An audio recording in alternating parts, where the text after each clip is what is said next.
ಯಾಕೆ ಪ್ರಶ್ನೆ ಕೇಳ್ತಾ ಇದ್ದೇನೆ ಅಂದರೆ ಲಕ್ಷ್ಮೀ ಹೆಬ್ಬಾಳ್ಕರ್ ಅವರೇ, ನಾನೊಬ್ಬ ಮಹಿಳೆ, ಬೇಸಿಕಲಿ ನಿಮ್ಮ ಹಾಗೇನೆ ಹೋರಾಟ ಮಾಡಿ ನಾವುಗಳು ಕೂಡ ಪ್ರತಿ ಮಹಿಳೆಗೂ it takes a lot to achieve some position. ನಾನು ಸೇಮ್ ನಿಮ್ಮ ಹಾಗೆ ಇರುವ ಇನ್ನೋರ್ವ ಮಹಿಳೆ ಸಿ ಟಿ ರವಿ ಅವರ ಪತ್ನಿ ಪಲ್ಲವಿ ಅವರ ಹತ್ರ ಅವ್ರಿಗೂ ಇದೇ ಥರ ಟಫ್ ಕ್ವಶನ್ ಕೇಳಿದ್ದೀನಿ ನಾನು. ಡ್ರಾಮಾಕ್ಕೋಸ್ಕರ ಮಾಡ್ತಾ ಇದ್ದಾರೆ ಸಿ ಟಿ ರವಿ, ಇದನ್ನೆಲ್ಲ ಪೊಲಿಟಿಕಲ್ ಮೈಲೇಜ್ಗೆ ಮಾಡ್ತಿದ್ದಾರೆ, ಕೇಳಿದ್ದೀನಿ ನಾನು. ಸೊ ಅದೇ ಪ್ರಶ್ನೆಯನ್ನು ನಿಮ್ಗೆ ಕೇಳ್ತಾ ಇದ್ದೀನಿ ನಾನು. ಲಕ್ಷ್ಮೀ ಹೆಬ್ಬಾಳ್ಕರ್ ಅವರು ವಿರೋಧ ಪಕ್ಷದ ಒಬ್ಬ MLA ಮುಗಿಸೋದಕ್ಕೋಸ್ಕರ ಅಥವಾ ಒಂದು ಸೀಟ್ ಕೀಳೋದಕ್ಕೋಸ್ಕರ ಇದೆಲ್ಲ ಡ್ರಾಮಾ ಮಾಡ್ತಿದ್ದಾರೆ ನಿಮ್ಮ ಮೇಲೆ ಆರೋಪ. ಎಂತ ಒಂದು I don't know how to answer this. ಈ ಮಟ್ಟಕ್ಕೆ ಲಕ್ಷ್ಮೀ ಹೆಬ್ಬಾಳ್ಕರ್ ಇಳಿದು ಒಂದು MLA ಸ್ಥಾನ ಈಗಾಗಲೇ ಸೋಲಿಸ್ಬಿಟ್ಟಿದ್ದಾರೆ. ಚಿಕ್ಕಮಂಗ್ಳೂರು ಜನ ಸೋತ್ ಹೋಗ್ಬಿಟ್ಟಿದ್ದಾರೆ. ಸಿ ಟಿ ರವಿ ಅವರು ರಾಜಕಾರಣದಲ್ಲಿ ಸೋಲು ಗೆಲುವು ದಟ್ ಈಸ್ ಡಿಫ್ರೆಂಟ್ ಮ್ಯಾಟರ್. ಅವ್ರಿಗೇನು MLAನೂ ಅಲ್ಲ, ಅಥವಾ ಅವ್ರ ಜೊತೆ ನನಗೆ ವೈಯಕ್ತಿಕ ದ್ವೇಷನೂ ಇಲ್ಲ. ನಾನು ಅವ್ರ ಜೊತೆ ನಾನೇನು ಆ ಒಂದು ಇದ್ರಲ್ಲೂ ಇರಲಿಲ್ಲ. ನನಗೆ ಯಾಕೆ ಬೇಕ್ರಿ? ಅಥವಾ ಬರೀ ಒಬ್ಬ MLAನ ತೆಗಿಬೇಕು ಅನ್ನುವಂಥ ದೃಷ್ಟಿಯಲ್ಲಿ ಲಕ್ಷ್ಮೀ ಹೆಬ್ಬಾಳ್ಕರ್ ಬಾಯಿಯಿಂದ ಅವ್ರು ಹೀಗೆ ಅಂದ್ರು ಅಂತ ನಾನು ಅನಿಸ್ಕೋಬೇಕಾ? ಆ ಪದವನ್ನು ನಾನು ಹೇಳಬೇಕಾ? ಇದನ್ನು ನೀವು ನಂಬ್ತೀರಾ? ಯಾವುದೇ ಮಹಿಳೆ ಇದನ್ನು ನಂಬಲಿಕ್ಕೆ ಸಾಧ್ಯನಾ? ಇವತ್ತು ನಾನು ಸುಮ್ಮನೆ ಆದೆ ಅಂತ ಇಟ್ಕೊಳ್ಳಿ, ಮರ್ಯಾದೆಗೆ ಹೆದರೋ ಇನ್ನೇನೋ ಹೆದರೋ ನಾನು ಸುಮ್ಮನೆ ಆದೆ ಅಂತ ಇಟ್ಕೊಳ್ಳಿ. ಇವತ್ತು ಲಕ್ಷ್ಮೀ ಹೆಬ್ಬಾಳ್ಕರು, ನಾಳೆ ನೀವು, ನಾಳೆ ಮತ್ತೊಬ್ಬರು. ಸಿ ಟಿ ರವಿ ಅವ್ರಿಗೆ ಅಂದು ಸದನದಲ್ಲಿ ಆಡಿರೋ ಮಾತಿಗೆ ಪ್ರತಿರೋಧವನ್ನು ನಾನಂತ ಒಡ್ಡಿದ್ದೀನಿ. ಇದು ಮೊದಲನೇ ಬಾರಿ ಅಲ್ಲ ಅವ್ರು ಮಾತಾಡಿದ್ದು ಮಹಿಳೆಯರ ಬಗ್ಗೆ. ಬಹಳಷ್ಟು ಬಾರಿ ಮಾತನಾಡಿದ್ದಾರೆ.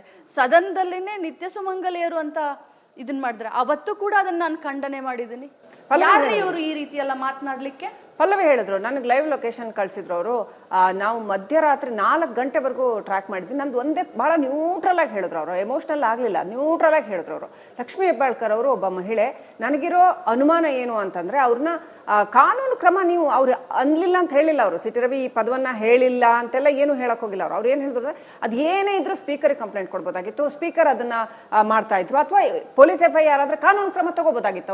ಅವ್ರು ಸ್ಟೇಷನಲ್ಲಿ ಇಟ್ಕೋತಾರೆ ಅನ್ಕೊಂಡು ನಾವು ಸುಮ್ಮನಾದ್ವಿ. ಬಟ್ ಎಲ್ಲ ಕಡೆ ಅಲಿಸಿದ್ರು. ಆವಾಗ ನಿಜವಾಗಿಯೂ ನನಗೆ ಒಬ್ಬ ಹೆಣ್ಣುಮಗಳಾಗಿ, ಒಬ್ಬ ರಾಜಕಾರಣಿಯ ಹೆಂಡತಿ ಆಗಲ್ಲ, ಒಬ್ಬ ಹೆಣ್ಣುಮಗಳಾಗಿ ಭಯ ಆಯ್ತು. ನನ್ನ ಗಂಡನ ಮೇಲೆ ಕೊಲೆ ಯತ್ನ ಆಗ್ತಾ ಇದೆಯೇನೋ ಅನ್ನೋ ಭಯ ಆಯ್ತು.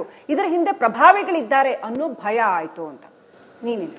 ಇದು ಬಿಹಾರ್ ಅಲ್ಲ, ಇದು UPನೂ ಅಲ್ಲ, ಇದು ಮಧ್ಯಪ್ರದೇಶನೂ ಅಲ್ಲ. ಇಲ್ಲಿ ಬುಲ್ಡೋಸರ್ಗಳು ಒಬ್ಬರ ಮೇಲೆ ಎತ್ತೋದಿಲ್ಲ.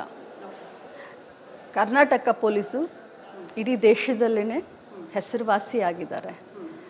ಸುವರ್ಣಸೌಧ ಇರೋದು ನನ್ನ ಕಾನ್ಸ್ಟಿಟ್ಯೂನ್ಸಿ ಬೆಳಗಾವಿ ಗ್ರಾಮೀಣ, ಬೆಳಗಾವಿ ರೂರಲ್. ಲಕ್ಷ್ಮೀ ಹೆಬ್ಬಾಳ್ಕರ್ ಪ್ರತಿನಿಧಿಸ್ತಾ ಇರುವಂಥ ಕ್ಷೇತ್ರದಲ್ಲಿ ಇವತ್ತು ಸುವರ್ಣಸೌಧ ಇದೆ. ಅಲ್ಲಿ ಆ ಘಟನೆ ಆದಮೇಲೆ ನಾನು ಹಿರೇಬಾಗೇವಾಡಿ ಪೊಲೀಸ್ ಸ್ಟೇಷನ್, ನನ್ನ ಕ್ಷೇತ್ರದ ಪೊಲೀಸ್ ಸ್ಟೇಷನ್ ಕಂಪ್ಲೇಂಟ್ ಕೊಟ್ಟೆ. ಲಾ ಆ್ಯಂಡ್ ಆರ್ಡರು ಎಲ್ಲಾದರೂ ಸಿ ಟಿ ರವಿ ಅವರ ಮಹಾನ್ ಭಾವರ ಜೀವಕ್ಕೆ ಏನಾದರೂ ತೊಂದರೆ ಆಗುತ್ತೆ ಅಂತ ತಿಳ್ಕೊಂಡು ಪೊಲೀಸ್ನವರು ಅವರನ್ನು ದೂರದ ಖಾನಾಪುರ್ಗೆ ತೆಗೆದುಕೊಂಡು ಹೋದರು. ಲಾ ಆ್ಯಂಡ್ ಆರ್ಡರ್ ಏನಾದರೂ ಹೆಚ್ಚು ಕಡಿಮೆ ಆಗುತ್ತಂತೆ. ಖಾನಾಪುರದಲ್ಲಿ ರಾಜಾರೋಷವಾಗಿ BJPಯ ಎಲ್ಲ ಮುಖಂಡರು ಕೂತ್ಕೊಂಡು ಮೀಟಿಂಗ್ ಮಾಡ್ತಾರಲ್ಲ, ಮೊಬೈಲ್ನಲ್ಲಿ 20 ಗಂಟೆ ಮಾತನಾಡ್ತಾರಲ್ಲ, ಹಾಗಾದರೆ ಅವಾಗ ಅವ್ರಿಗೆ ಅರಿವು ಆಗ್ಲಿಲ್ವಾ? ಏನು ಕಾನೂನನ್ನು ಕೈಗೆತ್ಕೊಂಡಿದ್ದಾರೆ, ಯಾರು ಕಾನೂನನ್ನು ಕೈಗೆತ್ಕೊಂಡಿದ್ದಾರೆ, ಯಾರು ಕಾನೂನು ಬಾಹಿರ ಇದನ್ನು ಮಾಡಿ ಅವರಿಗೆ ರಕ್ಷಣೆ ಕೊಡಲಿಕ್ಕೆ. ಓಕೆ ಓಕೆ ಇದನ್ನ ಸಾಕಷ್ಟು ಬಾರಿ ಹೇಳಿದ್ರಿ ನೀವು ಮೊನ್ನೆಯಿಂದನೂ ಕೂಡ. ಅವ್ರನ್ನ ಸೇಫ್ಟಿಗೋಸ್ಕರ ಮಾಡಿದ್ವಿ ಅಂತ. ಒಂದು ನನ್ನ ಪ್ರಶ್ನೆ ಇರೋದು, ನೀವು ಬೆಳಗಾವಿಯ ಒಬ್ಬ ಜವಾಬ್ದಾರಿಯುತ ನಾಯಕಿಯಾಗಿ, ಹಾಗಾದ್ರೆ ಬೆಳಗಾವಿ ಪೊಲೀಸರು ಇಷ್ಟು ವೀಕ್, ಅವ್ರನ್ನ ಖಾನಾಪುರದಲ್ಲಿ ಇಟ್ಟು ಒಂದು ಸೇಫ್ಟಿ ಕೊಡ್ಲಾರ್ದಷ್ಟು ಊರೆಲ್ಲ 4 ಜಿಲ್ಲೆಗಳು, ಆ ಊರುಗಳ ಹೆಸರು ನೋಡ್ಬಿಟ್ರೆ ಎಲ್ಲೆಲ್ಲಿ ಅಳಿಸಿದ್ದಾರೆ, ಎಲ್ಲೆಲ್ಲಿ ಕಾಡು ಕ್ವೇರಿ, ಅಲ್ಲೆಲ್ಲ ಯಾಕೆ ತಗೊಂಡು ಹೋಗ್ಬೇಕಾಗಿತ್ತು? ನಮ್ಮ ಮೀಡಿಯಾದ ಫ್ರಾಂಕ್ ಆಗಿ ಹೇಳ್ತೀನಿ ಮೇಡಮ್, ಭಾಳ ಫ್ರಾಂಕ್ ಆಗಿ ಹೇಳ್ತೀನಿ, ಮತ್ತು let me be very honest with you. ನಮ್ಮ ಮೀಡಿಯಾದವ್ರು ಹುಡುಗರು ಹೇಳ್ತಾ ಇದ್ರು, ಅಲ್ಲಿ ಎಲ್ಲರೂ ಇದ್ರು ಖಾನಾಪುರದಲ್ಲಿ, ನಾವೆಲ್ಲರೂ ಇದ್ವಿ, ಏನು ಗಲಾಟೆ ಆಗ್ತಿರಲಿಲ್ಲ, ಇದನ್ನು ಸಿಂಪಲ್ ಆಗಿ ಹ್ಯಾಂಡಲ್ ಮಾಡ್ಬೋದಾಗಿತ್ತು, ಅವ್ರನ್ನ ಅಲ್ಲೇ ಇಟ್ಕೊಂಡು ನೆಕ್ಸ್ಟ್ ಕಾನೂನು ಕ್ರಮ ತಗೋಬೋದಾಗಿತ್ತು. ಮೀಡಿಯಾ ಯಾರೋ 2 ಜನ ಒಳಗೆ ಬಿಟ್ಟರು, ಹಾಗಾಗಿ ಅಲ್ಲೇನೋ ಸ್ವಲ್ಪ ಗಲಾಟೆ ಆಯಿತು, ಹಾಗಾಗಿ ಅನಿವಾರ್ಯವಾಗಿ ಅವ್ರನ್ನ ಹೊರಗಡೆ ಕರ್ಕೊಂಡು ಊರೆಲ್ಲ ಸುತ್ಸಕ್ಕೆ ಶುರು ಮಾಡಿದ್ರು ಅಂತ. ಯಾಕೆ ಇಷ್ಟು ಅನಾರ್ಕಿಕಲ್ ಆಗಿ ಯಾಕೆ ಹ್ಯಾಂಡಲ್ ಮಾಡಬೇಕಾಗಿತ್ತು ಅಂತ ನೀವು ಹೇಳೋದು ಒಪ್ಕೊಳ್ತೀನಿ. ನಾನು ಮುಂಚೆನೇ ಹೇಳಿದೆ, ಏನಾದರೂ ಪೊಲೀಸ್ನವ್ರು ತಪ್ಪು ಮಾಡಿದ್ರೆ ಅವ್ರಿಗೂ ತನಿಖೆ ಆಗಲಿ, ಅವ್ರಿಗೂ ಶಿಕ್ಷೆ ಆಗಲಿ ಅಂತ. ಓಕೆ, ಇದನ್ನೆಲ್ಲ ನೀವು ವೈಭವೀಕರಣ ಮಾಡೋದ್ರಲ್ಲಿ ಒಂದು ವಿಚಾರವನ್ನ ಮರಿತಾ ಇದ್ದೀರಾ. ಈ ಘಟನೆ ಆಗ್ಲಿಕ್ಕೆ ಸಾಧ್ಯ ಇತ್ತಾ? ಯಾಕೆ ಸಿ ಟಿ ರವಿ ಅವರು ಖಾನಾಪುರ ಬಿಜೆಪಿ ಅವರಿಗೆ ಅನಗತ್ಯವಾಗಿ ಮೈಲೇಜ್ ಕೊಟ್ಬಿಟ್ರ ಅಂತ? ಯಾಕೆ ಖಾನಾಪುರ ಸ್ಟೇಷನ್ ಹೋದ್ರು? ಯಾಕೆ ಖಾನಾಪುರ ಸ್ಟೇಷನ್ ನಲ್ಲಿ 300-400 ಜನ ಯಾಕೆ ಬಂದ್ರು? ಯಾಕೆ ಮಧ್ಯರಾತ್ರಿ 3 ಗಂಟೆಗೆ ಕುತ್ಕೊಂಡು ಪ್ರೊಟೆಸ್ಟ್ ಮಾಡ್ತಾರೆ? ಯಾಕೆ ಗದ್ದೆಗೆ ಹೋಗುವಂಥ ಪ್ರಸಂಗ ಬಂತು? ಯಾಕೆ ಸುತ್ತಾಡಿಸುವಂಥ ಪ್ರಸಂಗ ಬಂತು? ಮೂಲ ಕಾರಣ ಏನು? ನೀವು ಮಾಡೋದನ್ನ ಎಲ್ಲ ಮಾಡಿಬಿಟ್ಟು ಮೈಲಾರನ್ನ ಸುತ್ತೀರ ಅಂತಂದ್ರೆ ಇದಕ್ಕೆ ಏನಾದ್ರೂ ಉತ್ತರ ಬೇಕಲ್ಲ, ಲಾಜಿಕಲ್ ಎಂಡ್ ಏನಾದ್ರೂ ಬೇಕಲ್ಲ. ಪೊಲೀಸ್ ಅವರು ಹೀಗೆ ಮಾಡಿದ್ರು, ಪೊಲೀಸ್ನವ್ರು ಹಾಗೆ ಮಾಡಿದ್ರು, ಸೆಕೆಂಡ್ರಿ. ಯಾಕೆ ಪ್ರಶ್ನೆ ಕೇಳ್ತಾ ಇದ್ದೇನೆ ಅಂದರೆ ಲಕ್ಷ್ಮೀ ಹೆಬ್ಬಾಳ್ಕರ್ ಅವರೇ, ನಾನೊಬ್ಬ ಮಹಿಳೆ, ಬೇಸಿಕಲಿ ನಿಮ್ಮ ಹಾಗೇನೆ ಹೋರಾಟ ಮಾಡಿ ನಾವುಗಳು ಕೂಡ ಪ್ರತಿ ಮಹಿಳೆಗೂ it takes a lot to achieve some position. ನಾನು ಸೇಮ್ ನಿಮ್ಮ ಹಾಗೆ ಇರುವ ಇನ್ನೋರ್ವ ಮಹಿಳೆ ಸಿ ಟಿ ರವಿ ಅವರ ಪತ್ನಿ ಪಲ್ಲವಿ ಅವರ ಹತ್ರ ಅವ್ರಿಗೂ ಇದೇ ಥರ ಟಫ್ ಕ್ವಶನ್ ಕೇಳಿದ್ದೀನಿ ನಾನು. ಡ್ರಾಮಾಕ್ಕೋಸ್ಕರ ಮಾಡ್ತಾ ಇದ್ದಾರೆ ಸಿ ಟಿ ರವಿ, ಇದನ್ನೆಲ್ಲ ಪೊಲಿಟಿಕಲ್ ಮೈಲೇಜ್ಗೂ ಮಾಡ್ತಿದ್ದಾರೆ, ಕೇಳಿದ್ದೀನಿ ನಾನು.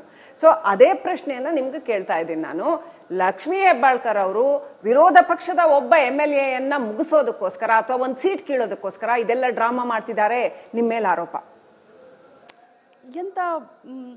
ಎಂತ ಒಂದು I don't know how to answer this. ಈ ಮಟ್ಟಕ್ಕೆ ಲಕ್ಷ್ಮೀ ಹೆಬ್ಬಾಳ್ಕರ್ ಇಳಿದು ಒಂದು MLA ಸ್ಥಾನ ಈಗಾಗಲೇ ಸೋಲಿಸ್ಬಿಟ್ಟಿದ್ದಾರೆ. ಚಿಕ್ಕಮಂಗ್ಳೂರು ಜನ ಸೋತ್ ಹೋಗ್ಬಿಟ್ಟಿದ್ದಾರೆ. ಸಿ ಟಿ ರವಿ ಅವರು ರಾಜಕಾರಣದಲ್ಲಿ ಸೋಲು ಗೆಲುವು ದಟ್ ಈಸ್ ಡಿಫ್ರೆಂಟ್ ಮ್ಯಾಟರ್. ಅವ್ರಿಗೇನು MLA ಅಲ್ಲ, ಅಥವಾ ಅವ್ರ ಜೊತೆ ನನಗೆ ವೈಯಕ್ತಿಕ ದ್ವೇಷನೂ ಇಲ್ಲ. ನಾನು ಅವ್ರ ಜೊತೆ ನಾನೇನು ಆ ಒಂದು ಇದ್ರಲ್ಲೂ ಇರಲಿಲ್ಲ. ನನಗೆ ಯಾಕೆ ಬೇಕ್ರಿ? ಅಥವಾ ಬರೀ ಒಬ್ಬ MLA ತೆಗಿಬೇಕು ಅನ್ನುವಂಥ ದೃಷ್ಟಿಯಲ್ಲಿ ಲಕ್ಷ್ಮೀ ಹೆಬ್ಬಾಳ್ಕರ್ ಬಾಯಿಯಿಂದ ಅವ್ರು ಹೀಗೆ ಅಂದ್ರು ಅಂತ ನಾನು ಅನಿಸ್ಕೋಬೇಕಾ? ಆ ಪದವನ್ನು ನಾನು ಹೇಳಬೇಕಾ? ಇದನ್ನು ನೀವು ನಂಬ್ತೀರಾ? ಯಾವುದೇ ಮಹಿಳೆ ಇದನ್ನು ನಂಬಲಿಕ್ಕೆ ಸಾಧ್ಯನಾ? ಇವತ್ತು ನಾನು ಸುಮ್ಮನೆ ಆದೆ ಅಂತ ಇಟ್ಕೊಳ್ಳಿ, ಮರ್ಯಾದೆಗೆ ಹೆದರೋ ಇನ್ನೇನೋ ಹೆದರೋ ನಾನು ಸುಮ್ಮನೆ ಆದೆ ಅಂತ ಇಟ್ಕೊಳ್ಳಿ. ಇವತ್ತು ಲಕ್ಷ್ಮೀ ಹೆಬ್ಬಾಳ್ಕರು, ನಾಳೆ ನೀವು, ನಾಳೆ ಮತ್ತೊಬ್ಬರು. ಸಿ ಟಿ ರವಿ ಅವ್ರಿಗೆ ಅಂದು ಸದನದಲ್ಲಿ ಆಡಿರೋ ಮಾತಿಗೆ ಪ್ರತಿರೋಧವನ್ನು ನಾನಂತ ಒಡ್ಡಿದ್ದೀನಿ. ಇದು ಮೊದಲನೇ ಬಾರಿ ಅಲ್ಲ ಅವ್ರು ಮಾತಾಡಿದ್ದು ಮಹಿಳೆಯರ ಬಗ್ಗೆ. ಬಹಳಷ್ಟು ಬಾರಿ ಮಾತನಾಡಿದ್ದಾರೆ. ಸದನದಲ್ಲಿನೇ ನಿತ್ಯ ಸುಮಂಗಲಿಯರು ಅಂತ ಇದನ್ನ ಮಾಡಿದ್ರೆ ಅವತ್ತು ಕೂಡ ಅದನ್ನ ನಾನು ಖಂಡನೆ ಮಾಡಿದ್ದೀನಿ. ಯಾರು ಇವರು ಈ ರೀತಿ ಎಲ್ಲ ಮಾತನಾಡ್ಲಿಕ್ಕೆ? ಪಲ್ಲವಿ ಹೇಳಿದ್ರು, ನನಗೆ ಲೈವ್ ಲೊಕೇಶನ್ ಕಳಿಸಿದ್ರು ಅವರು. ನಾವು ಮಧ್ಯರಾತ್ರಿ 4 ಗಂಟೆವರೆಗೂ ಟ್ರ್ಯಾಕ್ ಮಾಡಿದ್ವಿ. ನಂದು ಒಂದೇ ಭಾಳ ನ್ಯೂಟ್ರಲ್ ಆಗಿ ಹೇಳಿದ್ರು ಅವರು, ಎಮೋಷ್ನಲ್ ಆಗಲಿಲ್ಲ, ನ್ಯೂಟ್ರಲ್ ಆಗಿ ಹೇಳಿದ್ರು ಅವರು. ಲಕ್ಷ್ಮೀ ಹೆಬ್ಬಾಳ್ಕರ್ ಅವರು ಒಬ್ಬ ಮಹಿಳೆ. ನನಗಿರೋ ಅನುಮಾನ ಏನು ಅಂತಂದರೆ ಅವ್ರನ್ನ ಕಾನೂನು ಕ್ರಮ ನೀವು ಅವ್ರು ಅನ್ಲಿಲ್ಲ ಅಂತ ಹೇಳಿಲ್ಲ ಅವರು. ಸಿ ಟಿ ರವಿ ಈ ಪದವನ್ನು ಹೇಳಿಲ್ಲ ಅಂತೆಲ್ಲ ಏನು ಹೇಳಕ್ ಹೋಗಿಲ್ಲ ಅವರು. ಅವ್ರು ಏನು ಹೇಳಿದ್ರು, ಅದು ಏನೇ ಇದ್ರೂ ಸ್ಪೀಕರ್ಗೆ ಕಂಪ್ಲೇಂಟ್ ಕೊಡ್ಬೋದಾಗಿತ್ತು, ಸ್ಪೀಕರ್ ಅದನ್ನ ಮಾಡ್ತಾ ಇದ್ರು, ಅಥವಾ ಪೊಲೀಸ್ FIR ಆದ್ರೆ ಕಾನೂನು ಕ್ರಮ ತಗೋಬೋದಾಗಿತ್ತು. ಅವ್ರು ಸ್ಟೇಷನಲ್ಲಿ ಇಟ್ಕೋತಾರೆ ಅನ್ಕೊಂಡು ನಾವು ಸುಮ್ಮನಾದ್ವಿ. ಬಟ್ ಎಲ್ಲ ಕಡೆ ಅಲಿಸಿದ್ರು. ಆವಾಗ ನಿಜವಾಗಿಯೂ ನನಗೆ ಒಬ್ಬ ಹೆಣ್ಣುಮಗಳಾಗಿ, ಒಬ್ಬ ರಾಜಕಾರಣಿಯ ಹೆಂಡತಿ ಆಗಲ್ಲ, ಒಬ್ಬ ಹೆಣ್ಣುಮಗಳಾಗಿ ಭಯ ಆಯಿತು. ನನ್ನ ಗಂಡನ ಮೇಲೆ ಕೊಲೆ ಯತ್ನ ಆಗ್ತಾ ಇದೆಯೇನೋ ಅನ್ನೋ ಭಯ ಆಯಿತು. ಇದರ ಹಿಂದೆ ಪ್ರಭಾವಿಗಳಿದ್ದಾರೆ ಅನ್ನೋ ಭಯ ಆಯಿತು ಅಂತ. ನೀನು ಇದು ಬಿಹಾರ್ ಅಲ್ಲ, ಇದು UPನೂ ಅಲ್ಲ, ಇದು ಮಧ್ಯಪ್ರದೇಶನೂ ಅಲ್ಲ. ಇಲ್ಲಿ ಬುಲ್ಡೋಸರ್ಗಳು ಒಬ್ಬರ ಮೇಲೆ ಎತ್ತೋದಿಲ್ಲ. ಕರ್ನಾಟಕ ಪೊಲೀಸು ಇಡೀ ದೇಶದಲ್ಲಿನೇ ಹೆಸರುವಾಸಿಯಾಗಿದ್ದಾರೆ. ಸುವರ್ಣಸೌಧ ಇರೋದು ನನ್ನ ಕಾನ್ಸ್ಟಿಟ್ಯೂನ್ಸಿ ಬೆಳಗಾವಿ ಗ್ರಾಮೀಣ, ಬೆಳಗಾವಿ ರೂರಲ್. ಲಕ್ಷ್ಮೀ ಹೆಬ್ಬಾಳ್ಕರ್ ಪ್ರತಿನಿಧಿಸ್ತಾ ಇರುವಂಥ ಕ್ಷೇತ್ರದಲ್ಲಿ ಇವತ್ತು ಸುವರ್ಣಸೌಧ ಇದೆ. ಅಲ್ಲಿ ಆ ಘಟನೆ ಆದಮೇಲೆ ನಾನು ಹಿರೇಬಾಗೇವಾಡಿ ಪೊಲೀಸ್ ಸ್ಟೇಷನ್, ನನ್ನ ಕ್ಷೇತ್ರದ ಪೊಲೀಸ್ ಸ್ಟೇಷನ್ ಕಂಪ್ಲೇಂಟ್ ಕೊಟ್ಟೆ. ಲಾ ಆ್ಯಂಡ್ ಆರ್ಡರು ಎಲ್ಲಾದರೂ ಸಿ ಟಿ ರವಿ ಅವರ ಮಹಾನ್ ಭಾವರ ಜೀವಕ್ಕೆ ಏನಾದರೂ ತೊಂದರೆ ಆಗುತ್ತೆ ಅಂತ ತಿಳ್ಕೊಂಡು ಪೊಲೀಸ್ನವರು ಅವರನ್ನು ದೂರದ ಖಾನಾಪುರ್ಗೆ ತೆಗೆದುಕೊಂಡು ಹೋದರು. ಲಾ ಆ್ಯಂಡ್ ಆರ್ಡರ್ ಏನಾದರೂ ಹೆಚ್ಚು ಕಡಿಮೆ ಆಗುತ್ತಂತೆ. ಖಾನಾಪುರದಲ್ಲಿ ರಾಜಾರೋಷವಾಗಿ BJPಯ ಎಲ್ಲ ಮುಖಂಡರು ಕೂತ್ಕೊಂಡು ಮೀಟಿಂಗ್ ಮಾಡ್ತಾರಲ್ಲ, ಮೊಬೈಲ್ನಲ್ಲಿ 20 ಗಂಟೆ ಮಾತನಾಡ್ತಾರಲ್ಲ, ಹಾಗಾದರೆ ಅವಾಗ ಅವ್ರಿಗೆ ಅರಿವಾಗಲಿಲ್ವಾ? ಏನು ಕಾನೂನನ್ನು ಕೈಗೆತ್ಕೊಂಡಿದ್ದಾರೆ, ಯಾರು ಕಾನೂನನ್ನು ಕೈಗೆತ್ಕೊಂಡಿದ್ದಾರೆ, ಯಾರು ಕಾನೂನು ಬಾಹಿರ ಇದನ್ನು ಮಾಡಿ ಅವರಿಗೆ ರಕ್ಷಣೆ ಕೊಡಲಿಕ್ಕೆ. ಓಕೆ ಓಕೆ ಇದನ್ನು ಸಾಕಷ್ಟು ಬಾರಿ ಹೇಳಿದ್ರಿ ನೀವು ಮೊನ್ನೆಯಿಂದನೂ ಕೂಡ. ಅವ್ರನ್ನ ಸೇಫ್ಟಿಗೋಸ್ಕರ ಮಾಡಿದ್ವಿ ಅಂತ. ಒಂದು ನನ್ನ ಪ್ರಶ್ನೆ ಇರೋದು, ನೀವು ಬೆಳಗಾವಿಯ ಒಬ್ಬ ಜವಾಬ್ದಾರಿಯುತ ನಾಯಕಿಯಾಗಿ ಹಾಗಾದರೆ ಬೆಳಗಾವಿ ಪೊಲೀಸರು ಇಷ್ಟು ವೀಕ್, ಅವ್ರನ್ನ ಖಾನಾಪುರದಲ್ಲಿ ಇಟ್ಟು ಒಂದು ಸೇಫ್ಟಿ ಕೊಡಲಾರ್ದಷ್ಟು ಊರೆಲ್ಲ 4 ಜಿಲ್ಲೆಗಳು ಆ ಊರುಗಳ ಹೆಸರು ನೋಡ್ಬಿಟ್ರೆ ಎಲ್ಲೆಲ್ಲಿ ಅಲಿಸಿದ್ದಾರೆ, ಎಲ್ಲೆಲ್ಲಿ ಕಾಡು ಕ್ವೇರಿ ಅಲ್ಲೆಲ್ಲ ಯಾಕೆ ತಗೊಂಡು ಹೋಗ್ಬೇಕಾಗಿತ್ತು? ನಮ್ಮ ಮೀಡಿಯಾದ ಫ್ರಾಂಕಾಗಿ ಹೇಳ್ತೀನಿ ಮೇಡಮ್, ಭಾಳ ಫ್ರಾಂಕಾಗಿ ಹೇಳ್ತೀನಿ, ಮತ್ತು let me be very honest with you. ನಮ್ಮ ಮೀಡಿಯಾದವ್ರು ಹುಡುಗರು ಹೇಳ್ತಾ ಇದ್ರು, ಅಲ್ಲಿ ಎಲ್ಲರೂ ಇದ್ದರು ಖಾನಾಪುರದಲ್ಲಿ, ನಾವೆಲ್ಲರೂ ಇದ್ವಿ, ಏನು ಗಲಾಟೆ ಆಗ್ತಿರಲಿಲ್ಲ, ಇದನ್ನು ಸಿಂಪಲಾಗಿ ಹ್ಯಾಂಡ್ಲ್ ಮಾಡ್ಬೋದಾಗಿತ್ತು, ಅವ್ರನ್ನ ಅಲ್ಲೇ ಇಟ್ಕೊಂಡು ನೆಕ್ಸ್ಟ್ ಕಾನೂನು ಕ್ರಮ ತೊಗೋಬೋದಾಗಿತ್ತು. ಮೀಡಿಯಾ ಯಾರೋ 2 ಜನ ಒಳಗೆ ಬಿಟ್ಟರು, ಹಾಗಾಗಿ ಅಲ್ಲೇನೋ ಸ್ವಲ್ಪ ಗಲಾಟೆ ಆಯಿತು, ಹಾಗಾಗಿ ಅನಿವಾರ್ಯವಾಗಿ ಅವ್ರನ್ನ ಹೊರಗಡೆ ಕರ್ಕೊಂಡು ಊರೆಲ್ಲ ಸುತ್ಸಕ್ಕೆ ಶುರು ಮಾಡಿದ್ರು ಅಂತ. ಯಾಕೆ ಇಷ್ಟು ಅನಾರ್ಕಿಕಲ್ ಆಗಿ ಯಾಕೆ ಹ್ಯಾಂಡಲ್ ಮಾಡಬೇಕಾಗಿತ್ತು ಅಂತ ನೀವು ಹೇಳೋದು ಒಪ್ಕೊಳ್ತೀನಿ. ನಾನು ಮುಂಚೆನೇ ಹೇಳಿದೆ, ಏನಾದರೂ ಪೊಲೀಸ್ನವ್ರು ತಪ್ಪು ಮಾಡಿದ್ರೆ ಅವ್ರಿಗೂ ತನಿಖೆ ಆಗಲಿ, ಅವ್ರಿಗೂ ಶಿಕ್ಷೆ ಆಗಲಿ ಅಂತ. ಓಕೆ, ಇದನ್ನೆಲ್ಲ ನೀವು ವೈಭವೀಕರಣ ಮಾಡೋದ್ರಲ್ಲಿ ಒಂದು ವಿಚಾರವನ್ನ ಮರಿತಾ ಇದ್ದೀರಾ. ಈ ಘಟನೆ ಆಗ್ಲಿಕ್ಕೆ ಸಾಧ್ಯ ಇತ್ತಾ?